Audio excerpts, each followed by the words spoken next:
Salut! Aujourd'hui, je crois que nous avons droit au plus gros point lecture de ma chaîne jusqu'à présent. J'ai 12 livres dont je dois vous parler et je les ai classés par un ordre d'appréciation, donc du pire au meilleur. C'est parti!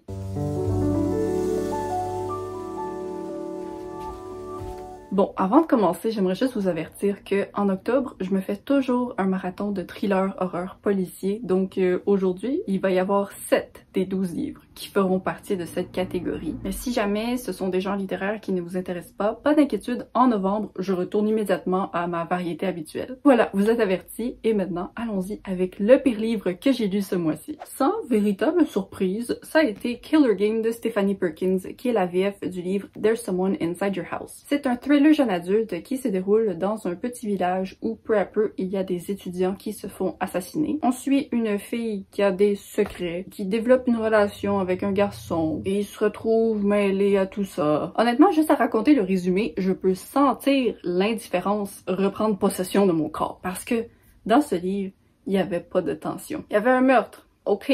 Un autre meurtre. Ok, on en parle un peu. On se concentre surtout sur la romance. Est-ce que la romance va aller dans une direction surprenante? On dirait pas. Vous savez, l'emoji qui a la bouche plate comme ça, ben c'était moi pendant toute ma lecture. Mais honnêtement, c'est un récit qui se lisait facilement. Je détestais pas mon expérience. J'étais juste comme fade. Sauf que là, quand les péripéties importantes se sont finalement présentées, ben ça s'est écrasé au sol. Je n'oublierai jamais la motivation qui a été donnée aux coupables de ces meurtres pour les avoir commis. C'est un des trucs les plus ridicules que j'ai jamais vu de ma vie. Genre non, moi j'y crois pas que cette personne a tué ces gens-là pour cette raison. Donc voilà, j'ai donné 1.5 étoiles et ben, je peux pas dire que c'était une déception parce que en fait c'est un livre que j'ai acheté sans savoir que c'était la VF de There's Someone Inside Your House pour lequel j'avais entendu que des avis négatifs. Donc vu que je l'avais acheté, ben j'avais décidé de lui donner une chance quand même, mais bon, ça a été raté. Tant pis. Ensuite, j'ai lu Daisy Darker de Alice Finney, qui a certainement été une grosse déception, et cette fois-ci, je m'y attendais pas. C'est un énième thriller qui reprend le concept de Ils étaient 10 de Agatha Christie. Donc dans ce cas-ci, on a droit à une famille qui va se réunir sur une île où il y a le manoir de leur grand-mère, qui est une écrivaine à succès, et progressivement, ils se mettent à mourir un à un. Il y a eu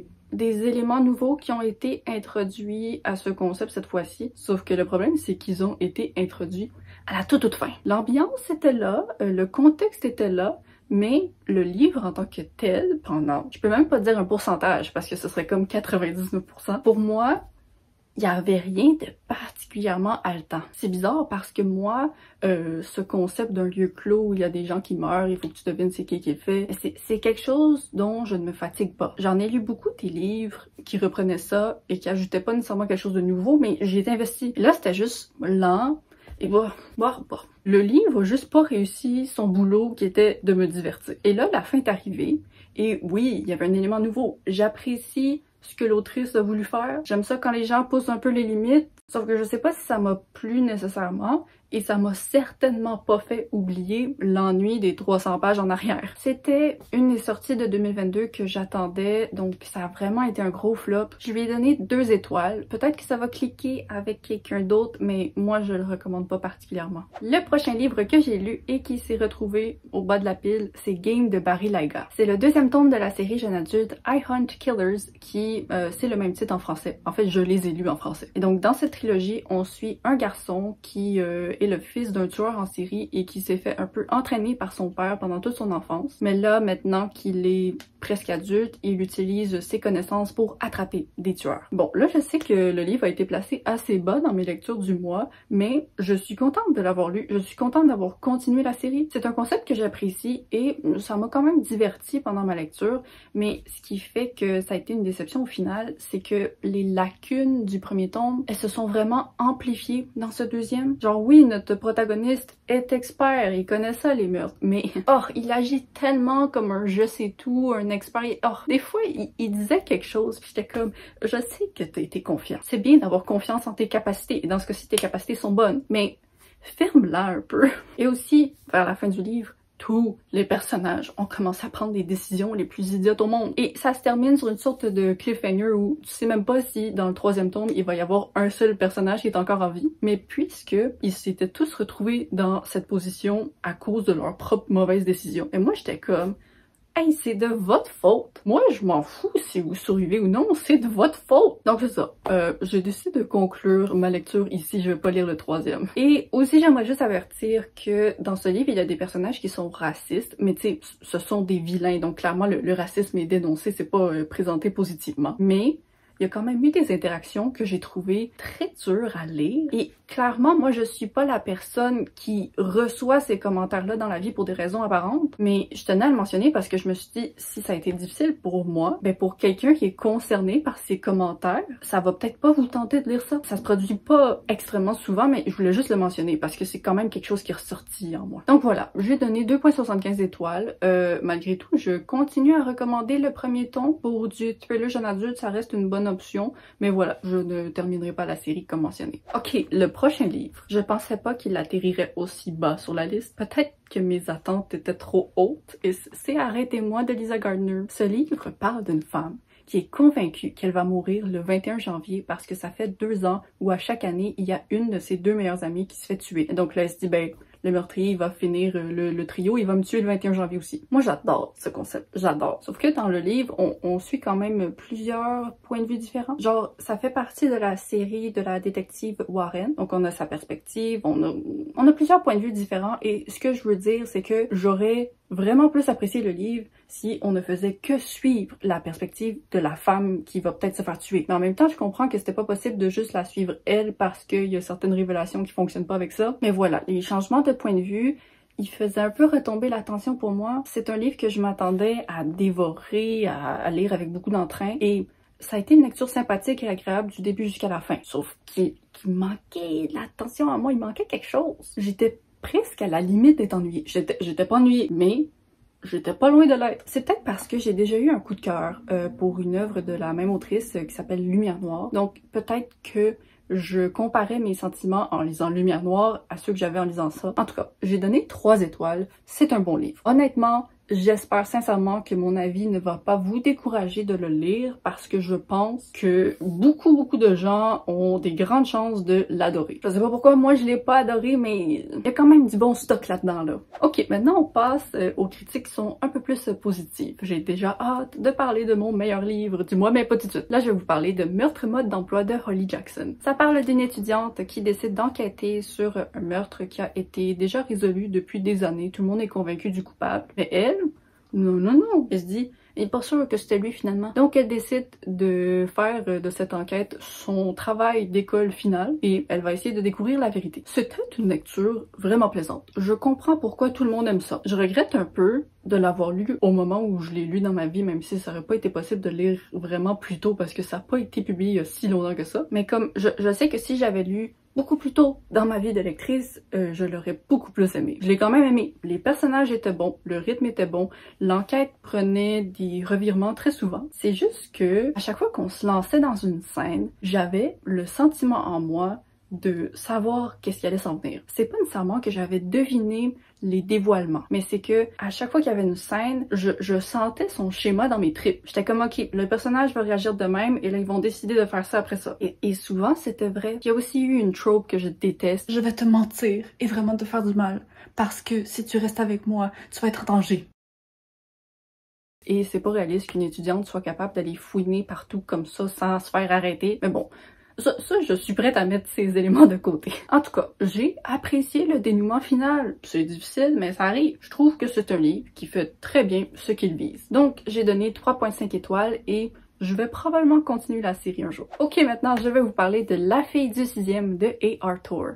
Ça c'est particulier! C'est l'histoire d'une femme qui s'est enfermée dans son appartement depuis des années parce qu'elle a des pulsions meurtrières et elle est convaincue que si elle sort de chez elle, elle va tuer sans se contrôler. Son emploi, c'est de faire des vidéos adultes osées sur Internet et un jour, elle va faire le lien entre un de ses clients et une fillette qui vient d'être kidnappée et elle va sortir de son appartement pour la première fois pour essayer d'aller la sauver. Ça a été une lecture très agréable. Quand je l'avais ajouté à ma palle, j'avais complètement raté l'élément que la raison pour laquelle cette femme était enfermée chez elle, c'est parce qu'elle voulait s'empêcher de tuer. Je trouve que ça a apporté un point de vue rafraîchissant dans mes lectures du mois. Par contre, il faut savoir que l'élément principal du résumé, à savoir qu'elle va sortir de chez elle pour aller sauver une fille kidnappée par un de ses clients, ben ça se produit juste dans le dernier tiers du livre. Donc, les 2 premiers tiers sont surtout dédiés à son travail, à ses liens avec ses clients. On explore plein de fétiches différents. Honnêtement, j'ai trouvé ça super intéressant. J'aimais le ton qui était un peu humoristique tout en gardant du respect pour le milieu. Mais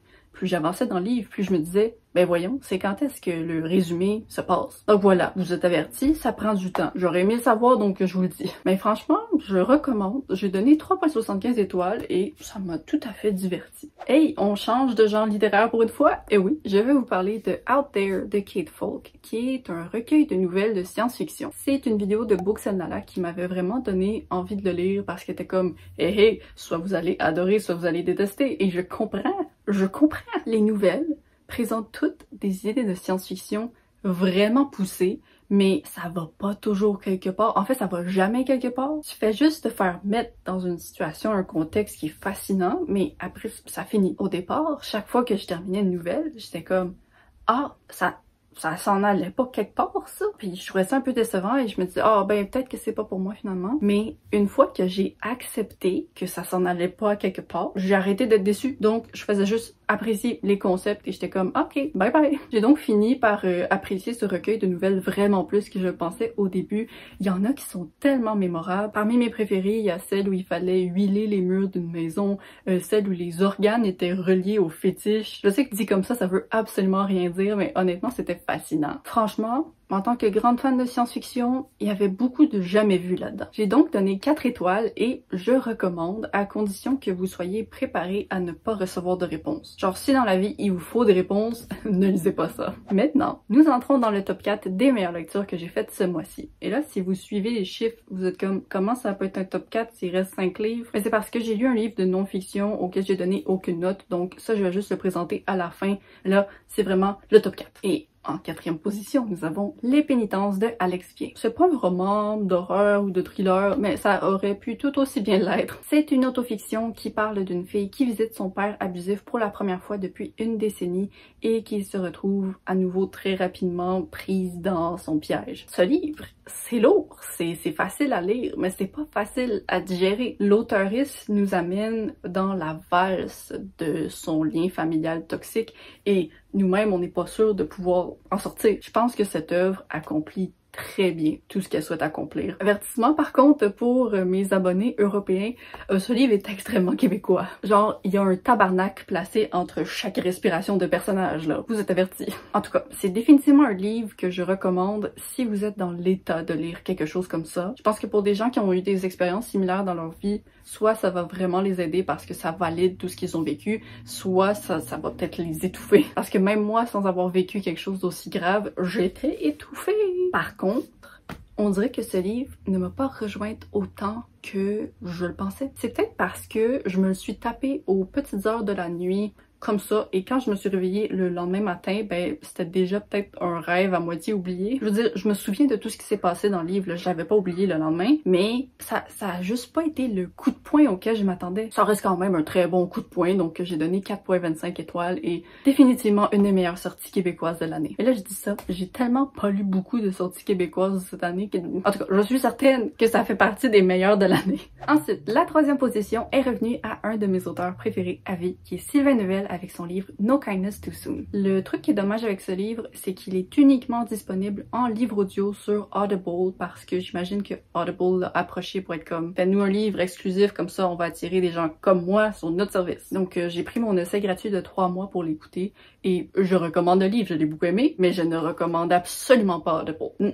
Non seulement c'est beaucoup plus cher que Scribd, mais en plus il nous montre même pas le pourcentage de notre lecture en cours et ça, c'est inacceptable. Donc voilà, je suis pas la plus grande fan de ce service. Pour parler du livre en question maintenant, No Kindness Too Soon, c'est une nouvelle de science-fiction qui suit un groupe d'experts qui est recruté pour analyser un signal extraterrestre qui a été détecté et ils vont être amenés à un lieu complètement isolé pendant que sur Terre, c'est un petit peu l'apocalypse. C'est le style habituel de Sylvain Neuvel avec beaucoup d'humour et des idées intéressantes et moi, cet auteur, honnêtement, tout ce qu'il écrit, on dirait que ça a été directement écrit pour moi. Je sais que ces livres ne plairont pas à tout le monde, mais si vous aimez la science-fiction, que vous cherchez un petit livre audio de quelques heures avec des effets sonores qui est bien monté et avec une conclusion que j'ai tellement aimée, c'était vraiment merveilleux, ben je recommande ce livre audio, même si j'aimerais vraiment qu'il soit disponible ailleurs que sur Audible. Donc j'ai donné 4.25 étoiles.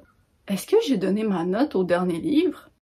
Hey hey, c'est l'heure du deuxième meilleur livre, et c'est The Memory Police de Yoko Ogawa. Je suis tellement triste qu'il ne soit pas encore traduit en français.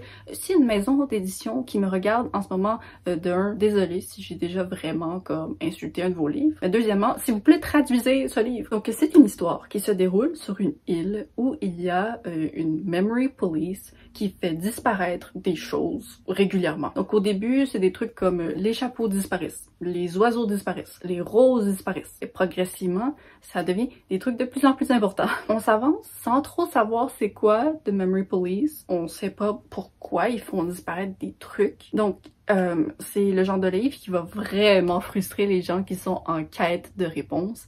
Mais si on est là pour l'ambiance, je trouve que c'est une œuvre merveilleuse. Moi, j'étais là pour l'ambiance. Ben, j'aurais accepté des réponses aussi, mais j'ai fini le livre et j'étais pas en manque de réponses. Quand j'ai commencé ce livre, j'ai eu vraiment de la difficulté à le reposer. C'est étrange parce que des livres atmosphériques comme ça, habituellement, c'est pas nécessairement des page-turners, mais dans ce cas-ci, je l'ai dévoré et je savais pas nécessairement où est-ce que ça allait s'en aller, mais je m'en foutais parce que je faisais juste apprécier le moment simplement. Ça se termine avec une fin ouverte, donc oui, comme mentionné, là, si vous voulez des réponses, lisez pas ce livre. Mais pour moi, ça a été un petit bonbon du début jusqu'à la fin. Peut-être qu'il aurait pu m'offrir plus, définitivement il aurait pu m'offrir plus, mais je suis satisfaite avec ce qu'il m'a offert, donc je lui ai donné 4.5 étoiles et je le recommande pour une lecture rapide et étrange. Hey, savez-vous quoi? C'est le moment de parler de mon meilleur livre du mois! Et le livre en question, c'est The Dead Zone de Stephen King, qui a le même titre en français. C'est l'histoire d'un homme qui tombe dans le coma suite à un accident de voiture et va rester inconscient pendant 4 ans et demi. Pendant son coma, il va accéder à la Dead Zone, qui est un pouvoir qui lui permet de voir le futur des gens en les touchant. Et donc, éventuellement, il va se réveiller de son coma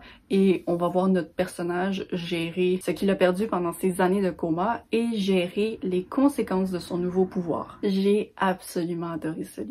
C'est drôle, quand je l'ai commencé, j'étais comme « Ah, je suis pas certaine, peut-être que je devrais l'abandonner. Est-ce que je suis contente de ne pas l'avoir abandonné? » Oui. Pour moi, la star de ce livre, ce sont les personnages. Ils sont vraiment devenus humains à mes yeux. Je trouve que c'est un des livres de Stephen King qui se concentre le moins sur l'aspect de l'horreur et surtout sur l'impact sur la vie des gens. Et ça m'a vraiment fait penser aux sentiments que j'avais pendant que je lisais un de mes livres préférés de Stephen King, qui est 22 novembre 1963. Ça a été un plaisir de retrouver ce sentiment. Donc voilà, c'est vraiment pas quelque chose qui fait peur, c'est juste horrible de se retrouver avec un nouveau pouvoir et d'avoir à faire face à la fascination et à l'effroi des gens. Honnêtement, pendant toute ma lecture, ce livre était un 5 étoiles. Je le sentais dans les battements de mon cœur, je me sentais à la maison avec lui. Malheureusement, dans le dernier tiers, j'ai trouvé qu'on se lançait dans la direction d'un schéma qu'on avait déjà exploré plusieurs fois dans le livre. Et donc là, j'étais comme, je sais pas si c'est nécessaire. Mais là, Stephen King, à la fin, il a conclu ce schéma avec quelque chose que j'ai vraiment aimé. Et ça arrive pas souvent avec cet auteur. Donc, c'est un 4.75 étoiles. Ça a presque été un livre parfait à mes yeux. Ça l'a pas été, mais c'est dans mes meilleures lectures de cet auteur. J'en retire plein de beaux sentiments. Donc, c'est tout pour le classement des livres de fiction que j'ai lus ce mois-ci, mais avant de vous laisser, j'aimerais juste parler rapidement de This Bright Future de Bobby Hall. C'est l'autobiographie du rappeur Logic. Je dirais qu'il y a 200 pages qui sont dédiées à son enfance, à comment il a géré sa vie avec une mère qui souffrait extrêmement de problèmes mentaux, et les 100 dernières pages sont dédiées à sa carrière. Je suis contente d'en savoir plus sur l'histoire d'un artiste que j'aime beaucoup, sauf que cette œuvre m'a confirmé que j'aime juste vraiment pas l'écriture de Logic. J'avais déjà lu son œuvre de fiction Supermarket qui s'était retrouvée dans ma vieille vidéo des pires 5 livres que j'ai jamais lus de ma vie, et honnêtement aujourd'hui il en ferait peut-être encore partie. Là j'ai trouvé que son écriture était plus adéquate pour une autobiographie, c'est vraiment comme s'il nous parlait dans les oreilles,